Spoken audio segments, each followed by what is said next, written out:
Praise the Lord. இன்னைக்கு ஏசப்பா உங்களை பார்த்து சொல்கிற வார்த்தை என்ன அப்படின்னா, சேனைகளின் கர்த்தர் நம்மோடு இருக்கிறார். யாக்கோப்பின் தேவன் நமக்கு உயர்ந்த அடைக்கலமானவர். ஆமீன்.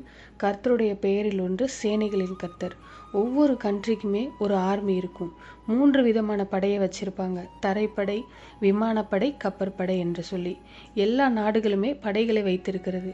கர்த்தருக்கு ஒரு பெயர் சேனைகளின் கர்த்தர். கர்த்தர் கோடான கோடி சேனைகளை வைத்திருக்கிறாரு. அது ஆவிக்குரிய உலகத்தில் இருக்கிற அந்த தேவ தூதர்கள் தான். நமக்கு உதவி செய்வதற்காக அவர்கள் நமக்கு உதவி செய்ய அனுப்பப்படுகிற பணிவிடையின் ஆவிகள் என்று அழைக்கப்படுறாங்க. ஆண்டவர் நம்ம பாதுகாக்க அவருடைய தூதர்களுக்கு கட்டளையிடுவார். அவர்கள் நம்மை சூழ பாளையம் இறங்கி பாதுகாப்பாங்கன்னு வேதத்தில் சொல்லப்பட்டிருக்கு. ரட்சிக்கப்பட்ட தேவனுடைய பிள்ளைகள் ஒவ்வொருவருக்குமே தேவனுடைய பாதுகாப்பு உண்டு. நாம் தேவனுடைய பிள்ளைகளாக மாறின உடனேயே பரலோகம் நமக்கு பாதுகாப்பு கொடுக்கும்.